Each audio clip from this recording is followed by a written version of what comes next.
Hey, what's going on, guys? It is Dives, Mr. Crockpot on Twitter. Welcome to Party on Broad. The Party on Broad podcast can be found on iTunes and Spotify. Make sure you smash that subscribe button, guys, if you're here watching us at the Painted Lions YouTube channel. Today, we are reacting to Sixers basketball. It is officially back, and man, oh man, is it back. So the Sixers took the L tonight, 127 to 121 to the Indiana Pacers, the first real game back since returning.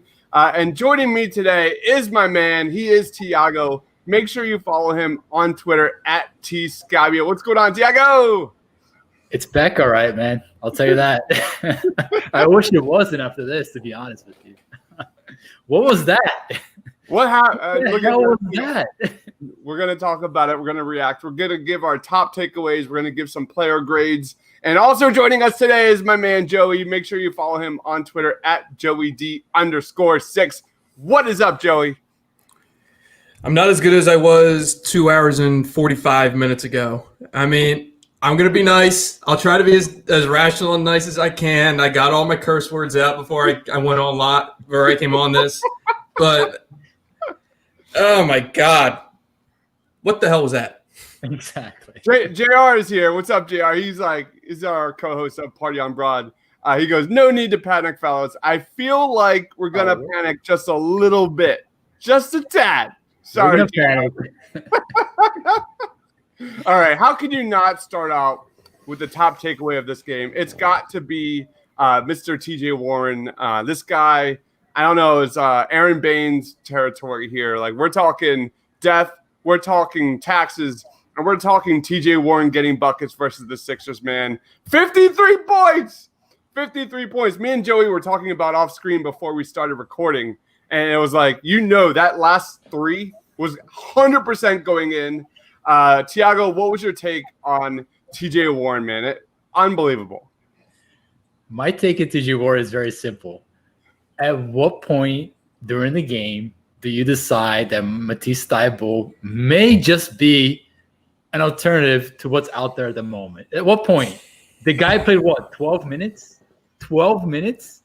And listen, like, Ben Simmons didn't have his best game, and let's be honest, like, his defense on TJ was, like, awful. But you have another guy on the bench just waiting to defend this guy. And at what point in time do you make that call? So I thought we made it really easy on him. I thought that, TJ Warren was on another level, but you have the personnel out there to challenge him. And I thought that the Sixers did a terrible, terrible job of making his life hard today. So thumbs down for Brett Brown, 100%. What about you, Joey? TJ Warren. Yeah. Oh, boy. You mentioned Aaron Baines, legendary Sixer killer. Aaron Baines never dropped 53 goddamn points on this team. I mean, where they messed up was, so Ben got the initial assignment on him, and he wasn't totally locked in defensively to start off and wasn't pounding him like he did sort of in the third quarter when Warren somewhat, slowed down. But they just let him get hot so early, and they really just started getting on before it was too late. And then at the end, he just caught his second win and refused to miss a bucket, and to the tune of 53 points and 9 threes. I mean, that was probably the most Sixers. I mean, that goes beyond the most Sixers, performance ever. I mean, that was absolutely just asinine to watch. It's one thing if James Harden is dropping 53 on your head. When TJ goddamn Warren is dropping 53 on your head, you deserve to lose that game. Not only was it TJ Warren, he looked straight up like Kawhi Leonard out there today. That guy was straight up unbeatable. You look at TJ Warren's performance, man. This guy had 14 points within the first 6 minutes. Hit his first 6 buckets from the floor to start the game. He had 19 points in 12 minutes in that first quarter. Then the Sixers kind of clawed back in that third quarter. They got the ball rolling a little bit. They got some offense rolling, especially from Alec Burks. We're going to talk a little bit about that for sure. But, man, TJ Warren only had 5 points in the fucking third quarter, and then all of a sudden it was just over. The fourth quarter started, and it was absolutely over. I know we're gonna talk about player grades, and I kind of want to like piggyback off of that into Ben Simmons because he was the primary defender for T.J. Warren, and we talked on this Party on Broad podcast about how good the Sixers perimeter defense looked throughout those 3 scrimmage games. Ben Simmons looked like a wrecking ball coming out into this like regular season 8 bubble games, and I was just flat out disappointed. Tiago, what was your take on Ben, and what happened? Yeah, we've seen what an engaged Ben Simmons looks like, right? So we've seen him against Boston, we've seen him against Toronto, we've seen him against some of the best teams that are out there. Like, this was not an engaged Ben Simmons from the get-go on both ends of the court. So defensively, like, it was clear, like, he was not there. He was letting TJ do whatever he wanted defensively. And I think offensively, the same thing. We went back to what we talked about. Like, you want to play Ben Simmons off the ball. That's fine. That's your thing. Okay. So you need to have guys around them who can get him the ball. And I thought that at no point in time did it have guys that could get him the ball in positions where he could get engaged in the game. So I thought that one way to get Ben Simmons involved is to get him the ball. And the Sixers clearly don't want to go that route with him. So I think you get a guy now who's a little bit more disengaged in the game. Now, part of that is on Ben to kind of, step up and own that part of his game. But end of the day, like, you still need to, get in TJ Warren's face and show why you are a first-team All-NBA defender and why you're in consideration for Defensive Player of the Year. And I thought that, that set the table for the rest of the game. So for me, Ben Simmons, thumbs down, obviously, and I'm sure Joe will have his takes on it, but, expected a lot more from him for sure. Absolutely. What about you, Joey? Yeah, not his best game. Like I said earlier, he just let TJ Warren get hot too early, and by the time that he sort of refocused on defense, he was already rolling, and there was no stopping him there. But yeah, I mean, I wish he could have taken advantage of his size advantage down low more, because the Pacers were pretty much running small for majority of the game, and they just could not get him going. I have to look back at the film, but They tried getting him going as a screener and it just didn't work. I mean, so much went wrong in this game for them. And yeah, it was not a great Ben game, and we all know what he's capable of on any given night, and this was a bad night for him.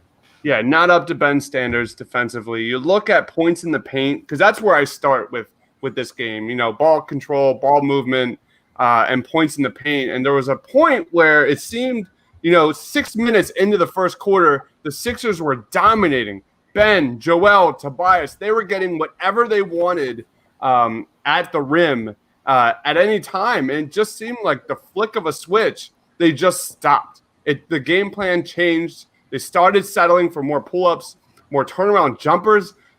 Like Joel Embiid, like, he had a phenomenal game, but I'm going to call it as it is. That dude didn't attack Jakar freaking Sampson until the third fucking quarter. And I don't know. I can't process that. I am by no means blaming Joel Embiid. We're going to talk about him next. But I think that the next storyline has to be the Sixers, basically inability to find spacing, find ball movement and ball control. And I'm going to kind of quick look at this box score, because I think that leads off with 2 guys, and that is Josh Richardson and Shake Milton. Those guys played 49 minutes tonight. They shot 2 of 5 from the floor. They had 8 personal fouls, 6 turnovers, minus 12 combined for a total of 4 points.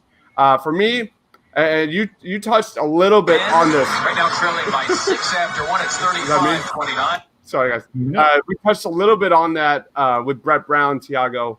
But why in hell would you give Josh Richardson the keys to the offense after seeing Alec Burks, Shake Milton we're going to get to. But that decision to have Josh Richardson run the offense in the pick and roll was absolutely mind-blowing. What was your take on Josh Richardson and Shake Milton tonight, Tiago?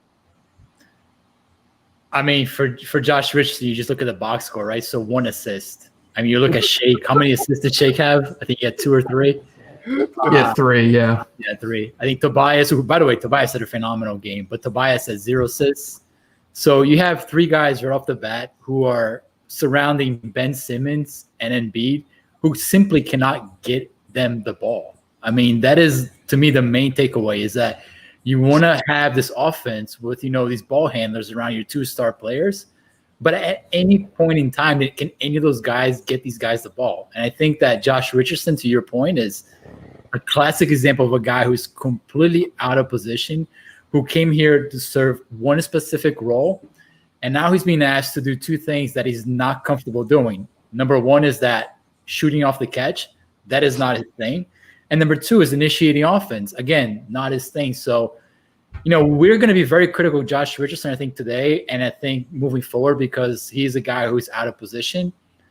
But I think this criticism should really go back to Elton Brand. And, what vision do you have for Josh Richardson in his offense? And if the vision is to be a point guard, well, guess what, man? You should have been watching a lot of Miami Heat tape, because this guy was not a good point guard in Miami. He was not a good point guard at any point in time in Miami. So thumbs down for Josh Richardson. And again, this is really a player, personnel type issue more than anything. Yeah, man. 20 assists. The Sixers had 20 assists. That is not good enough. That is not good enough. It's not good enough. What about you, Joey? What was your take on either Shake Milton or my man, Josh Richardson? Well, yeah, I mean, I think Tiago hit at it pretty well. That Miami experimented with him as their primary option, and that didn't work out for them, and they missed the playoffs. And now he's here, and he excels at all of the secondary stuff, cutting, spotting up, and all of that other stuff. And we just saw a lot of what they've tried earlier in the year with him trying to be basically the backup point guard, and he was terrible. He was pretty much invisible that whole game. Yep. And so he was a non-factor. And I mean, what's there to say about Shake? That was absolutely not a great performance by him. I mean, I guess he just got so rattled early on and just couldn't get anything to go. I mean, he took one shot tonight, one field goal attempt tonight. It goes without saying that that's not going to cut it. I mean, I don't know what it was with him. I mean, this was a high pressure situation.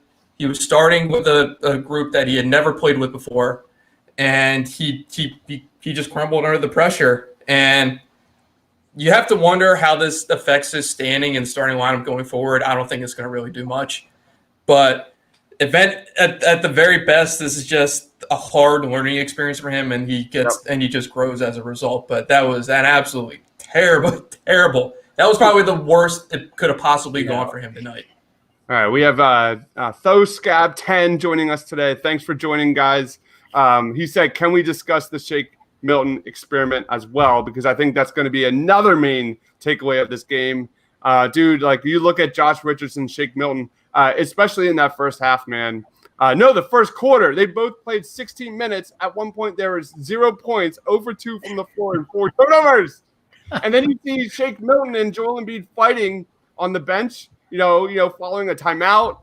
And then you see basically, I think Shake had a turnover in the start of the third quarter, gets pulled for Raul Neto. Where do we see this Shake experiment moving forward? Is this one of those games where you just chalk it up to like growing pains? I love Shake Milton. I followed him in Delaware. I grew up with Shake Milton, and I love watching this guy succeed in that like last 2 months of the season. But this is playoff basketball. I am very much interested to see how Shake responds on Monday versus the Spurs and see how he takes this, because they need Shake. The Sixers, especially Ben Simmons and Joel Embiid, they need playmakers. They need guys that can play off the ball, cut to the basket. And if Shake ain't it, Raul Neto isn't either. Raul Neto was like kind of fine. He's fine. But they're not winning anything if Shake Milton can't take that next step. And growing pains is a big part of this. But are you a little concerned about Shake Milton, Tiago? Yeah, this team does not have time for growing pains. And I think we saw it a little bit of today is that, we saw a guy who was a little bit outmatched defensively, I thought Shake Milton's defense as a whole was poor, to say the least. And, people fall in love with Shake Milton's offense, and rightfully so. I mean, his shot, I think, is something that's really interesting for us. But defensively, he hasn't been good, and he hasn't been good all year. And I think that we saw him get exposed a lot today, to the point where I think we trace back to one of the reasons why Embiid got pissed off at him was the fact that he was getting beat pretty soundly defensively. So I think, again, Brad has to ask the very critical question is, what can you get out of Shake Milton if you're going to put him in the starting lineup? And if you're not going to be working him off the catch, if you're not going to be using him as a cutter, then what value does it really bring to you in the starting lineup? And I think that is something that they're going to have to figure it out in these next 7 games. I'm somewhat high on Shake, but I think his time may not be now. Okay. And I think they need to be better off, again, kind of resetting and looking at what they have on the bench. And again, Neto's not it. I mean, Neto had a decent game, but we saw in the fourth quarter what a disaster that was. So, they have 7 games to figure it out, but keep in mind, like, Shake defensively has a long way to go. And Indiana exposed that big time tonight. Any quick takes on Shake, Joey? And then we're going to talk about Brett Brown here. Yeah, I mean, I think it really just was a case of growing pains, but like Thiago said, they really don't have a lot of time for that right now. They're fighting for a top 5 seed right now, and the last thing they need is a guy sort of coming of age right in the middle of this playoff hunt. And I don't think you can place all of the blame on him. A lot of that is just on management, pretty much not putting together a group of guys where Shake doesn't have to end up in these high-pressure situations pretty much and learning on the spot with a new group of guys that he hasn't played with. So, I mean, I'm not trying to totally excuse his performance tonight, but there's certainly an amount of blame that has to go on sort of outside forces that are pretty much out of Shake's control at this point. We have my man Emilio joining us tonight. He is my man from Campana Sixers. Make sure you check them out on Twitter at Campana Sixers. So good. Such a good podcast. He says, fire Brett Brown. Nobody understands why Neto played 20 minutes. One of my favorite stat lines, at one point, Neto was like a plus 25 in this game. It was freaking nuts, man. But Neto finished with positive 14 on the court. He had 2 points in 21 minutes. I don't blame Raul Neto at all. Like, how do you that guy shouldn't be on the court to begin with. But what's your take on Brett Brown? Because I think a lot of people are already jumping on that bandwagon. You're going to see on social media everywhere, fire Brett Brown, fire Brett Brown, fire Brett Brown. Thiago, where does Brett Brown fall in terms of blame for this loss? It's an interesting question because, like, he's been dealt again for the second year in a row a tough hand. I mean, he's trying to juggle personnel that simply does not fit. So nope. The question is, how much does he have to do with that? We can't really answer that question right now. What we can look at is the game today. And I thought that 2 things for me really stood out as a negative. First and foremost, we mentioned earlier in the podcast was Matisse Thybulle, right? So Brett Brown's the kind of guy who is keen on his veterans. He wants to play his veterans at all costs. And when you got a guy going for 100 points, at what point do you look at your bench and see what's out there and perhaps a better solution that's out there for you to play? So for me, Matisse right off the bat was a negative. And the second thing was, they enter about 5 minutes left in the game. They had the lead. They had about a 3-4 point lead. You have a lineup that works late in games. That lineup is Joel Embiid, Ben Simmons, Tobias Harris, Josh Richardson, and Al Horford. Play that lineup to close games out defensively. What he did was he played Neto, and then he kind of got mixed up in that, back and forth game. And by that time, it was too late. So for me, just go with what works. Go with what got you here. What got here was a young wing defender that can defend a lot of great wing players. And second of all, go back to your starting lineup to close games out. So for me, it looked like he was just trying to juggle a bunch of balls at the same time, and he just fell flat on his face. So for me, Brett Brown was a big-time negative tonight. What about you, Joe? Any quick takes on Brett Brown? Was this loss his fault? I mean, how much can you put on Brett when a guy puts up 53 on your head? I mean, at that point, you kind of deserve the L. But I'll also point out too, we all mentioned how he only played Matisse 12 minutes when a guy was cooking you, and Matisse's specialty is defense, and he only played Alec Burks 12 minutes, which was a little confusing to me because he was making quick buckets. He was doing a lot better than a lot of the guys that he was putting out there tonight. And only playing 12 minutes is not a great look for him. At that point, when you're floundering a little bit, you just have to change it up and just go with a guy who has a semi-hot, decent hand. But yeah, and like we said, Brett is really trying to juggle a lot, towards the the home stretch right now at this point. But tonight, this is a lot of this was sort of just on him, just refusing to adjust to what was happening in the game, and he was 2 thumbs down tonight for sure. I go both ends. I see both ends on this. I look at Brett. Going straight to Jay Rich at point guard is an absolute atrocity. That should have never happened. You saw a lot of Al Horford and Joel Embiid together tonight. The spacing was atrocious. The ball movement was typical Sixers, man. Just no ball movement, no moving off the ball. Just very stale, predictable offense. Just that Brett Brown offense that just drives me absolutely crazy.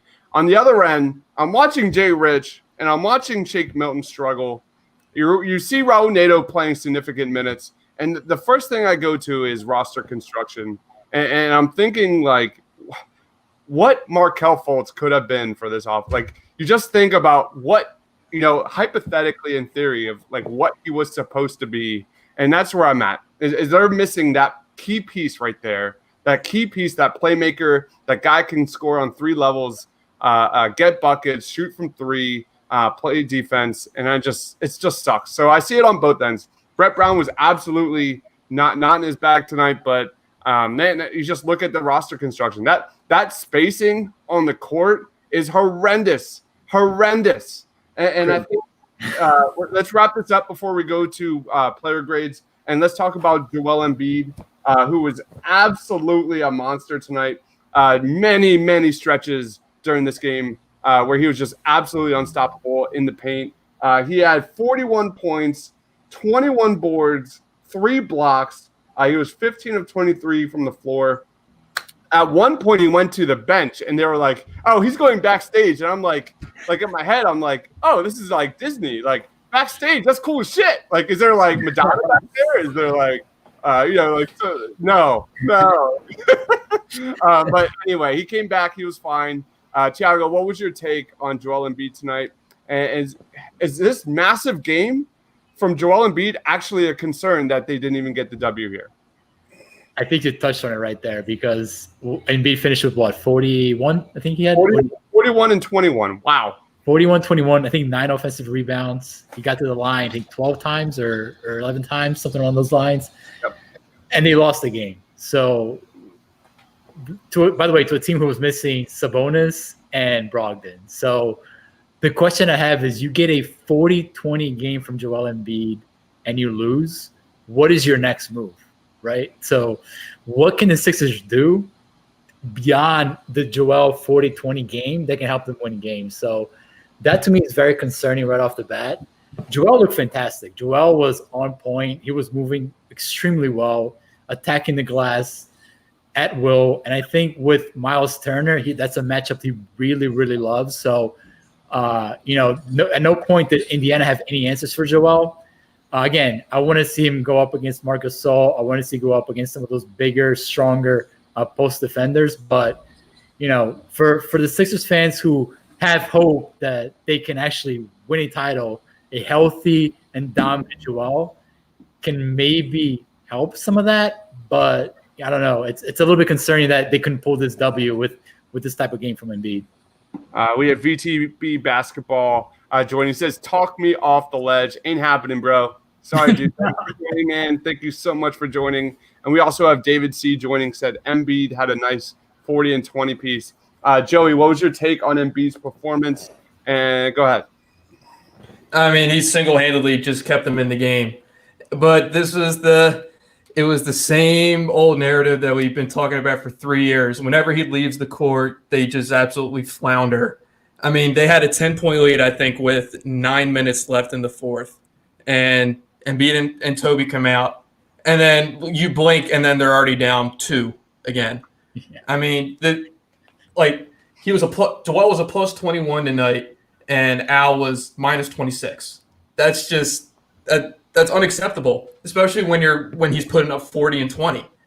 I mean, absolutely no blame goes on Joel for this game, and I would not blame him for chewing out many people tonight in that locker room after losing in this sort of fashion.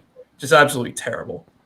Yeah, I mean, this is the same story, playoff in, playoff out every single year. Jackson Frank had an awesome tweet out there that said Joel Embiid was a plus 25 in 28 minutes, and the Sixers were up 4 when he went to the locker room.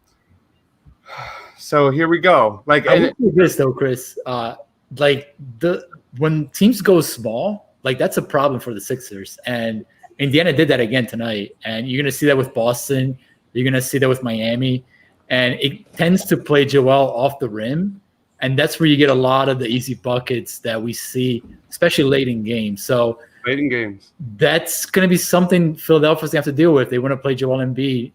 Obviously they want to play Joel Embiid, but, going small tends to be the Sixers kryptonite. And it was again tonight, and it's going to be in the future. You look at all the teams that are going to face, they can go small at any point in time. So something to keep an eye on in the future. All right, let's talk about player grades. Let's start off with my man Tobias Harris, 30 points in 37 minutes. He had 8 boards. He was a 0 plus minus on the court. 3 from 8 from 3. I loved Tobias Harris in this game. There are so many times in that first half, especially when he was, coming up big. The Sixers were bleeding on offense. They couldn't get anything going. Tobias Harris kind of was the answer for that. The defense wasn't great, but I thought Tobias Harris was not bad, and I would probably give Tobias Harris probably that B plus A minus. That's what we want from Tobias Harris. Go ahead, Tiago. Yeah, I'm with you. I think he's what I call the run stopper. Anytime that his team needs a bucket to kind of stop the bleeding, he's that guy. And I think that he was again tonight. He was the guy that when things started to get a little bit hairy, he was their bucket getter. Again, he does things on the court that drives me absolutely crazy. He's not a good passer. He has a very poor vision. But, for a team that tends to fall apart very easily when things go bad, he's one of the guys that seems to be most composed out of the rest of the team. So B plus for me. All right, joining us today is a special guest. He is the Austin Krell. Follow him on Twitter at KrellTPL on Twitter. He does the Feed to Embiid podcast. Make sure you follow that on Twitter at Feed to Embiid. You had a pretty big night. How was your night, man? Well, I got my dad who's mad at me because they're losing. My mom's calling Joel Embiid out, saying he's soft. So I got to juggle that. I got two little doggies over here who are all over the place. I'm trying to write another day at the office. I'm trying to write a recap, cover the post game, all while trying to digest everything that went down tonight. So all in all, not a bad day. So our guy here, Austin, was covering the beat for the Sixers tonight. Make sure you follow him on Twitter at KrellTPL. Austin, we've done our takeaways. Now we're just started the player grades. We started off with Tobias. Joey, what was your take? How would you grade Tobias Harris in this game? Yeah, Thiago, he is the run stopper. He hit a few shots that sort of killed Indiana's momentum for at least a short time. And he missed a couple. He can miss a couple shots at the end that would have definitely helped in those clutch situations. But I give him a solid A minus. He was a really big reason for why they still managed to stay competitive at the end of this game. We have David C. joining. Embiid, Simmons, and Harris had nice games, but I don't get why Nato was playing. Because Shake Milton, it was because TJ McConnell was completely in Shake Milton's head, and Shake Milton was completely up his own ass. That's really that's awesome. He's not ready. The Sixers are not ready to be playing with a developmental point guard, clearly, and that's just the shit they're gonna have to deal with. Go ahead, Austin. How would you grade Tobias Harris's performance? This is the first player so far. Yeah, I thought Tobias was every bit of what you needed him to be tonight. He was creating a little bit. He was effective as a distant shooter, and I think he was a very quiet 30-point scorer tonight. And of all people love to constantly give him this and that, because they think he's not worth the contract, because they continue to hold him in the same breath that they hold Jimmy Butler. Tobias was very effective tonight. They get the doors blown off about Tobias tonight. He carried a heavy load offensively. He was stabilizing presence on the perimeter for them when they definitely needed baskets the most. I would like to see him be a little more, I guess, aggressive and maybe exert himself a little more with authority in the fourth quarter. But I thought overall Tobias was not the problem. I agree. Let's move on. Go ahead. Problem. Let's move on to Ben Simmons. We have Anthony Hands joining. He says Simmons was pathetic. All right, let me get this one too. All right, we'll get to you, dude. Thanks for joining, Anthony. Ben Simmons had 19 points in 38 minutes. We touched on this before, Austin. We talked about his defense versus TJ Warren, who looked absolutely like Kawhi Leonard tonight. How would you grade Ben Simmons' performance, Tiago? Yeah, this is one of those things where the stats don't match the actual game. And I thought that Ben Simmons had one of his poorer games in recent memory here, for myself at least. Completely disengaged defensively. Again, we talked about when he's engaged, what that looks like. That was not it tonight. So, right off the bat, I always look at Ben's defense to start. So for me, it's a C- right off the bat. And I think offensively, he's going to struggle. He still has a long way to go in terms of finishing at the rim. But, to me, he's always needs to bring that defensive element. And I thought that never got on the court for the Sixers. So C- for me. All right, that might be generous when we get to my side. Go ahead, Joey. Yeah, C-. Whenever TJ Warren drops 53 on your head, you deserve a C- for this game. Despite the fact that he put up 19 and 13 somehow in the end, TJ Warren just absolutely cooked him all night. So yeah, C-. That's a pretty easy choice for me. Austin, what would you take on Mr. Ben Simmons? I thought he looked disengaged on the defensive end a handful of times against Warren. That's kind of why Warren got, felt empowered and confident and got hot in this game. Now, I think offensively, Ben was, pretty effective. He did what you could ask him to do early on, establishing himself at the elbows, being aggressive and attacking the bucket. People were like, "We're going to see threes." You knew you weren't going to see threes from Ben Simmons. You knew you weren't. He's not ready for it, and who knows if he'll ever be ready for it. And that's what the fans want to base their grading off of. Then they're misjudging the player. But Ben Simmons, 19, 13, and 4 tonight. Not bad. Now was he an all defensive player? No, he looked a little bit unengaged, on disengaged on the defensive side of the ball. I wonder if that's maybe him trying to conserve himself, knowing that he just came back from a back injury that is healed, and he's trying to not overdo it. And I don't blame him for that. This game is just a regular season game that fans are going to overreact to, as they usually do in the city. Yep. But I did think he was disappointing on the defensive end of the court. But you look at the box score, 19, 13, and 4 is pretty damn good, if you ask me. He's a minus 11. Well, a lot of that comes with the fact that he's trying to hedge and stop the bleeding. That comes with the second unit. That was putrid tonight. So, I think this is a time where you have to really watch the game and sort of, take the box score and sort of balance them out to really get the accurate depiction of what happened. Response, Tiago. So I'm with Austin 100%, but so what is the point of the whole Ben Simmons floor spacer thing that we heard in Orlando to start, and then we saw in that first game against Memphis?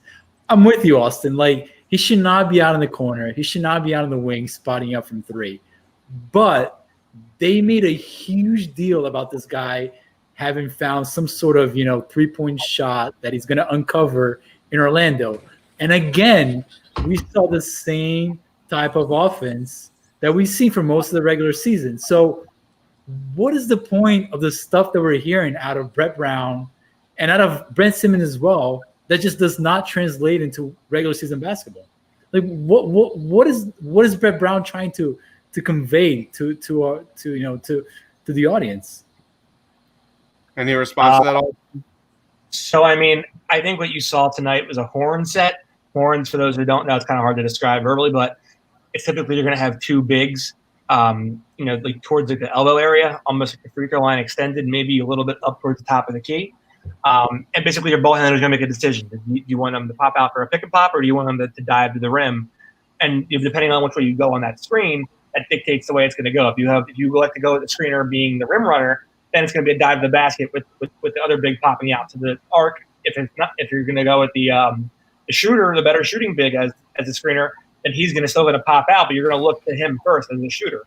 So that's sort of what they're trying to play with here. The problem is that they're letting it initiate too low. You need to pull them up a little bit more if you're going to run the horn set, which is why they were having such a horrible time trying to make the entry pass into the high post, because they were leaving the offense initiated a little too low. And as a result, Pacers were able to get into the middle of those crowded spaces and deflect those passes and create chaos.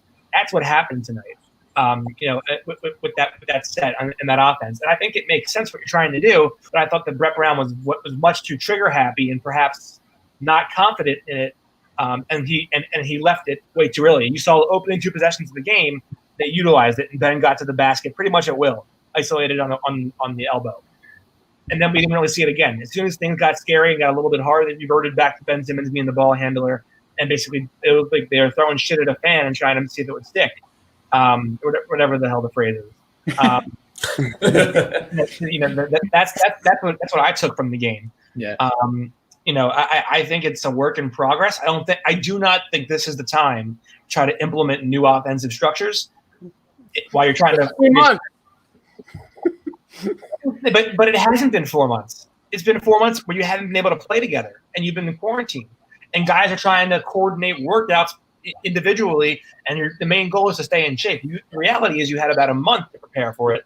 While that is a pretty good amount of time, you're going. I mean, these bumps in the road and the loss tonight almost is inevitable with that kind of thing, because you're trying to throw Shake Milton into the mix as a starter. You're trying to groom a new offense to come together. That's a prime equation for volatility, and that's what happened tonight. Now, do you go back to what you did previously? I would personally try to stick it out and go with Shake. I do think that they really desperately need to incorporate some on-ball pick and rolls in the middle of the lane to get Joel where he likes to off the pick and roll, to get Shake going, because if Shake's engaged, that adds another dimension to your offense. Tonight, Shake was completely out of the picture. He was lost tonight. Yep. I give him a D. Ben Simmons a D. Knowing how good and how impactful Ben Simmons can be, but I just want to kind of throw on the other end, there's no spacing on the court at all. When you see the clusterfuck of Josh Richardson and Shake Milton in the backcourt, there was no ball movement. There's no way you can expect Ben Simmons to impact the game on offense if there's that little impact happening between Shake and Jay Rich and spacing. You sent a really funny photo, Tiago, in our group chat of the spacing. It was horrendous. So you look at the stats. Ben Simmons had 4 assists to 4 turnovers. I don't care. I don't give a shit if he's playing power forward. That he should have more than 4 assists. My God, 6 steals to the Pacers, 8 steals. They had the same amount of blocks. They had 15 fast break points. Everything coming into this game, you would think Ben Simmons was just prepared to take over, especially defensively, and just didn't happen for Ben Simmons. So I give him a flat-out D. Who should we go next? Let's go Josh Richardson. Can we address one thing first? What's that? Can we address one thing? Yeah, Yep. go ahead, man. Just pulling up Anthony's here. Why is he still here? Yeah. It's a question that looms. It's certainly something that comes up every single time they lose a game and then goes away every time they win a game. Brett Brown is still here because Joel Embiid wants him here and Ben Simmons want him here, and it's because he's not going to treat them like their colleagues or like their employees. He's going to treat them like a father, and he's going to try to find a way to acquiesce and get the best of both worlds from both of them, as well as get Brett Brown to do what he needs to be done. The problem is that has a ceiling to how far it can get you. For this group, the ceiling is the second round of the playoffs. And from what I saw in the press conference tonight, I know it's my first time covering a game, but Joel did not look like somebody who was, I'll die for this coach. He looked like he was somebody who just put up 41 points, was a plus 25, and his team lost to a team that was down 2 starters, one of which was an all-star. Tasty. As soon as the more that Joel feels like we can't win with this guy, the more it puts Brett Brown's ass over a fire, and the more pressure he feels. And I know he feels pressure, but that's why he's still here. And these owners are private equity businessmen. They don't care about they have a bottom line that they want to see, and they're ruthless financial people. As soon as they have the opportunity to let him go and it's justifiable and it doesn't look horrible publicly, he's gone. He's gone. And the writing's on the wall. It's going to be done this season. All right, thanks for joining. Thanks for the awesome comment, Anthony. Thanks for joining, my man. Let's move on to Josh Richardson. 4 points in 30 minutes. He had – sorry, I don't mean to laugh. He had 3 You are laughing, Chris. Would never do that. And I shit you not, it seemed like it was absolutely like clockwork. As soon as Josh Richardson, kind of commanded the ball in that first quarter, running the offense, like 17-0 run by the Indiana Pacers. Like that was it. And oh my gosh, how could you? Can you go lower than an F? Is really the main question here. And I love Josh Richardson's defense. I love that guy, but I'm starting to question. I'm not starting. I've had this in my head for a long time. But what is his role moving forward on this team? He is a square peg in whatever the fuck that phrase is. Go ahead, Tiago. I'm really souring on my man. I love Josh Richardson, but it's not working out. He's a square peg in a clusterfuck of a roster put together. Obviously forgot the passport to what he remembers. A Brett Brown extraordinaire right there. I'm going to get that tattoo on my bicep. Just get the passport to what you remember. And when I get married, they'll be like, what the hell is that about? I'll be like, don't ask. Yeah. Can we just stop talking about this game? This game just has me in a mood. Let's talk about the Washington Wizards coming up. That's a fair point. Do we need to run through these player grades, because it's either going to be a C or lower pretty much moving forward. That's a great point. Richardson, though, like the only thing why he doesn't get an F is because, again, his defense is like pretty decent. At one point, he tried to run some pick and pop with Joel, and he launched the ball about 10 feet over Embiid's head, and Embiid looked at him like, what the fuck was that? Like, just throw the ball in my hands right Do you guys play like 20 feet over his head. Ben's in transition. He has towel leaking to the basket, and he completely missed the throw. I look at Ben, and I'm like, oh, you thought you had a dunker there, and you realized you just overthrew it. It was out of bounds. Why the fuck? Did you notice like there were way more floater passes, like lazy passes, than normal tonight? Like, Alec Burks made 2 straight turnovers off of a soft floaters. I'm like, what are you doing, bro? You did that like 15 seconds ago. Why are you doing it again? All right, finish. Go ahead, Tiago. With Josh Richardson, Chris. Yeah, I mean, I think he's going to be one of those guys going to be crucified by the fan base, and rightfully so. But I go back to personnel, and the question I have is what I asked earlier in the podcast was, you know what he was in Miami, and you're asking him to do kind of the same thing that he did in Miami. So part of that is on Elton Brand, and part of that is on Brett Brown for me. So. Yeah, and I guess go. I'm assuming, Joey, you're going to give Jay Rich an A. Yeah. I mean, if an A is an F, yeah. But I mean, I'm like attempting to rationalize why he got so many minutes as the primary ball handler. I'm just going to assume that if Shake wasn't so out of sync as he was tonight, Jay Rich would not have been the backup point guard. I mean, I guess Brett just sort of ran out of options at that point. It was like, all right, I guess we're going to go back to Jay Rich, the backup point guard. And we all saw the result of that experiment. So, yeah, he's an F tonight. It's not even close. Austin? The sooner we can get Josh in that package to Chicago for Zach LaVine, the better. But the more he plays, the the worse it looks. And I say this. I was met with massive heat and criticism that when I said I would do that trade, Thibault and Richardson and picks for Zach LaVine. That would be a fucking steal. That is a steal, 100%. Absolute fucking steal if I could pull that off at this point. Austin, the more Josh Richardson plays, the less likely that trade is about to happen. They should have traded him like a month into the season. Like, here, get rid of him. Where's Sam Hinkie, man? Where is he? Come back, man. Come back. Let's talk a little bit about Alec Burks. I loved his performance as one of the positives, I think, of this game. When he came in that third quarter, man, they went on an instant run.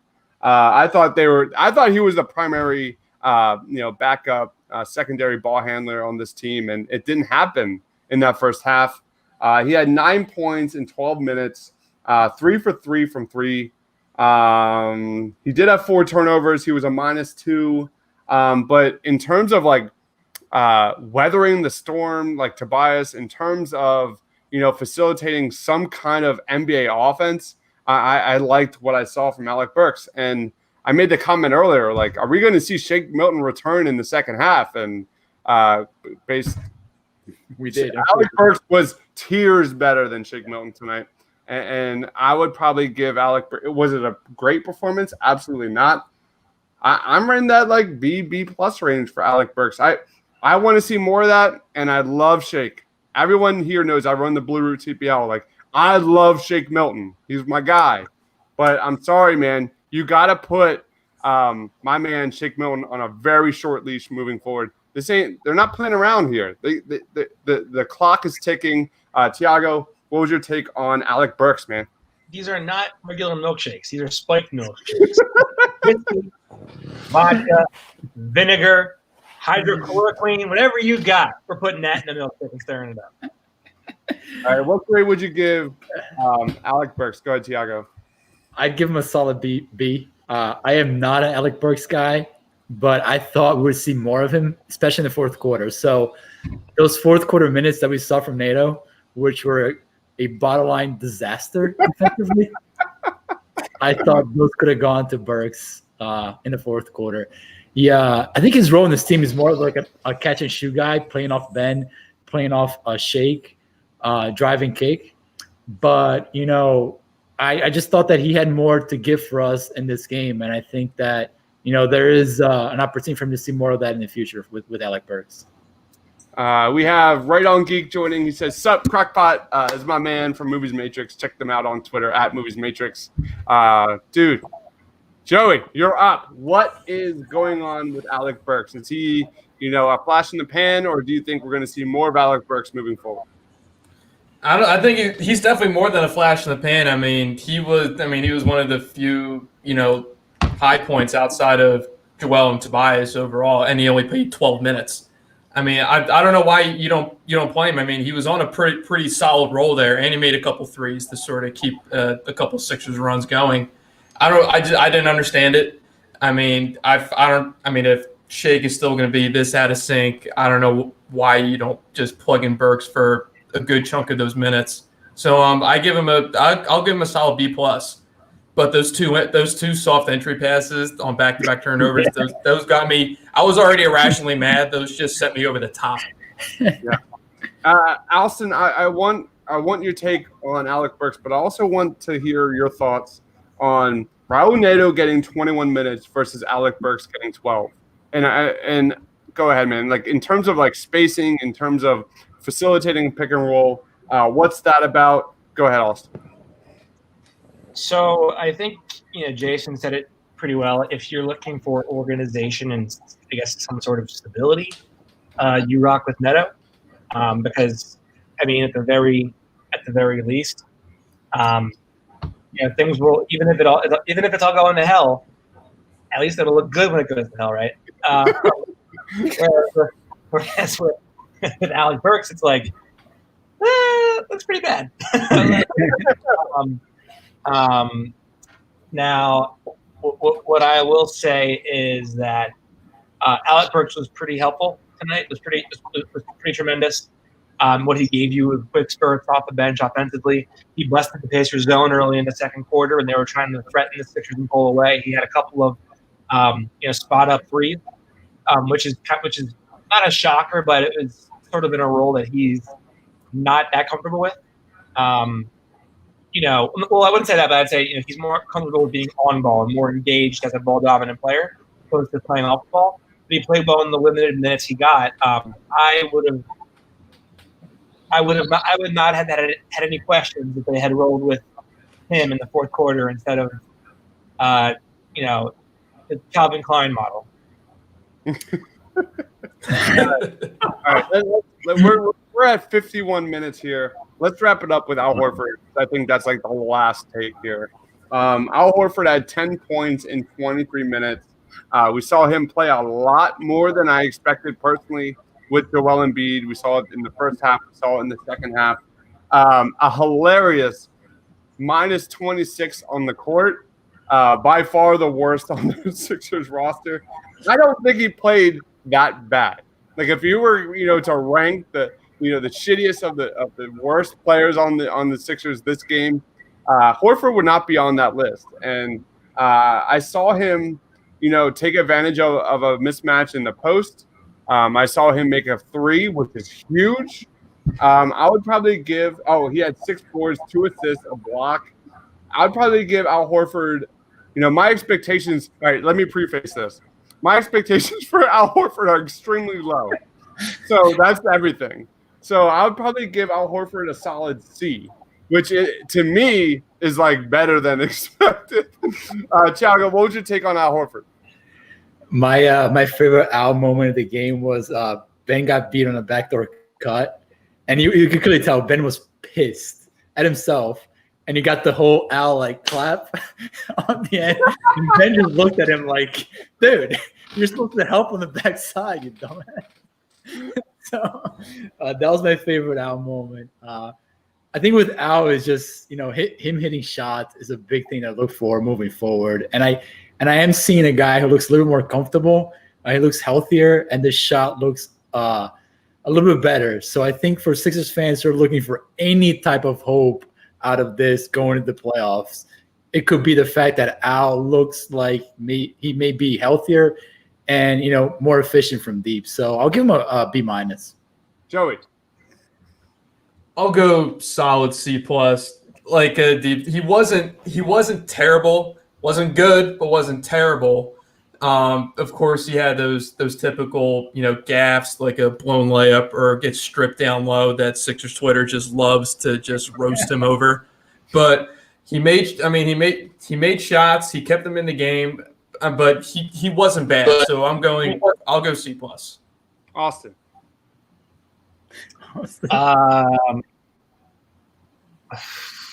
I mean, when The bar is I think low. the problem, we go very hard on the plus minus and the box score type thing, so when you go so hard with plus minus, what happens is it sort of makes things look much better and much worse than they really are. I think tonight Al Horford minus 26, whatever it was was more a function of the fact that the Pacers were utilizing off-ball screens to get players in the middle of the lane for floaters incessantly and without end.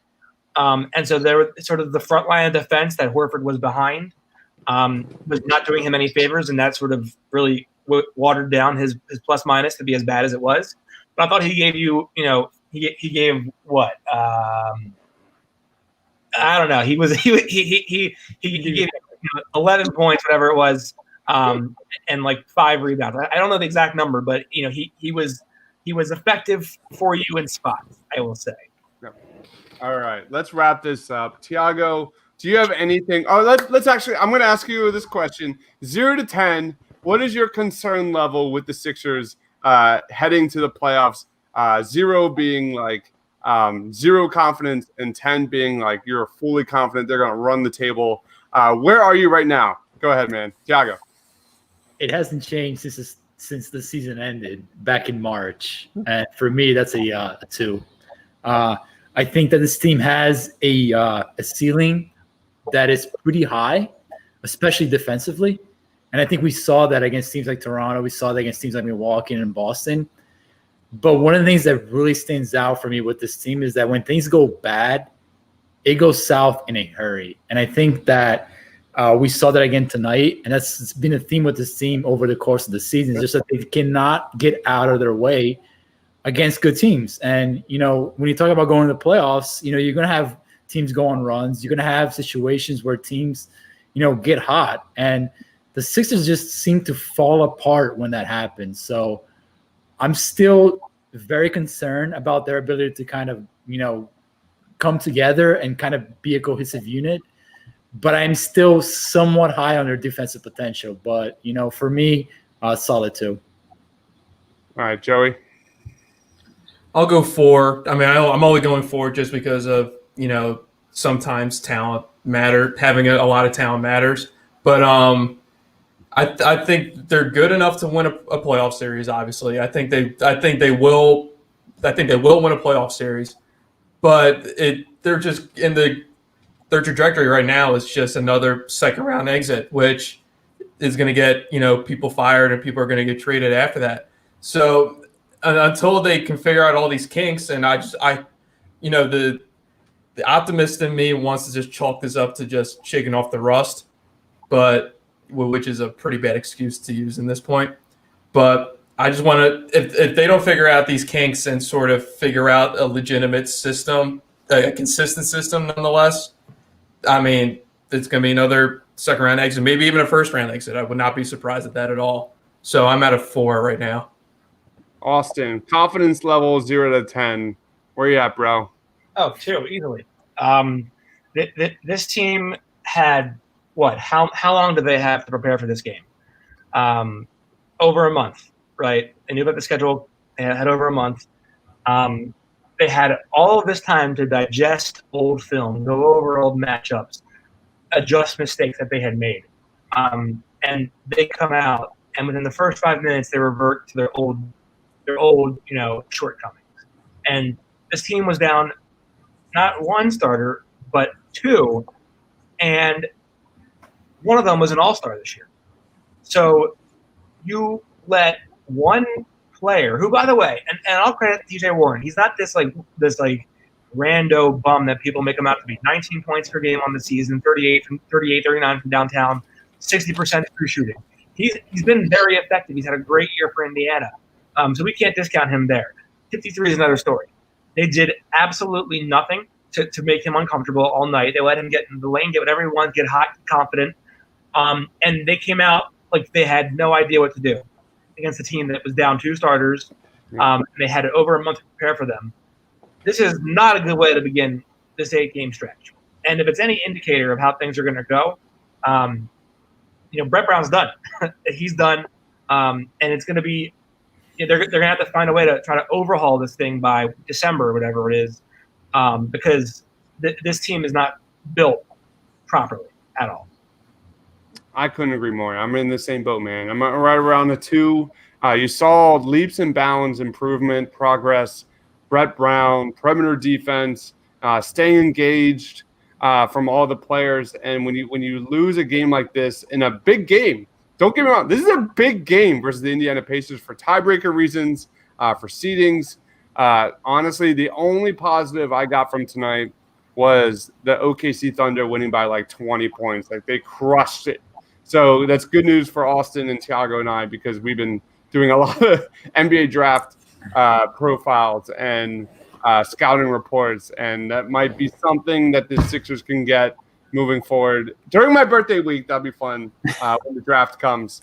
But man, what a shit show! Just absolutely. Like, this loss sets them up worse, because what I saw during the scrimmages was tenacious defense. What I saw was people moving off screen. I saw depth. What I saw tonight was them reverting back to their old ways and just being a stale offense. No one moving. The ball movement was not there, and that's where I'm at with that. So, all right, Thiago, do you have anything you want to plug before we wrap this up, dude? Yeah, I just finished writing an article about the Portland Trailblazers and how they're going to beat the Los Angeles Lakers. So if you want to yell at me, curse at me, make sure to follow me on Twitter. All right, he is Thiago. Make sure you check him out at TSkyby. Check out that report, that awesome article at thepaintlines.com. Dude, it's really good, man. Really. Like, when I first read it, I was like, what? When I read it, I'm like, shit, man. He's fucking on it. Joey, do you have anything you want to plug? Go ahead, dude. Subscribe to TPL Weekly Newsletter. Putting out an issue every other day. Just talking about everything that's going on in the world. I'm sure I will have something to say about tonight. Yes. In the next edition. But yeah, go subscribe to it. You can check the link on my Twitter. I clipped that tweet at JoeyD_6, obviously. All right, finish us off, Austin. What are you gonna plug tonight? Well, nothing about Jordan Ward, please. Dude, we could have used Jordan Moore, though. Could have used it today. I'm not in the heads of an entire Miami sports network like I am right now. They're actually quote tweeting me as I speak. Damn it! Here we go. I have so much real estate in Miami. I didn't even realize. They should name it after me. They have Dade County making Krell County. That's how far I am inside their heads. It's hilarious. I love it. They're doing a retweet Armageddon just on you. Oh, it's hilarious. One guy with like 2,000 followers, and they're all like flustered and like upset that nobody cares. Miami, I got news for you. You are the most hated sports market in America. The Marlins ruined baseball this season. Just ruined it because they had to go to the strip club to go get dances from a bunch of people, and they don't even have MLB players. They don't have players on their roster, and they're doing this shit. Miami can go away. Just go away. No one cares about you. You're the worst market in sports. Goodbye. Go away. Meanwhile, they beat the Phillies in a 3-game series. With half of the roster sick. But the Marlins are the Phillies' TJ Warren. That's all I'll say. I'm about to hop on another podcast after this, but I'm going to have my instant observations article. I'm not competing with Kyle Neubeck, even though he doesn't realize it. I am trying to beat him every time now to the quickest article out. So I'll have that up by the end of the night tonight, and then we shall survive and live another day.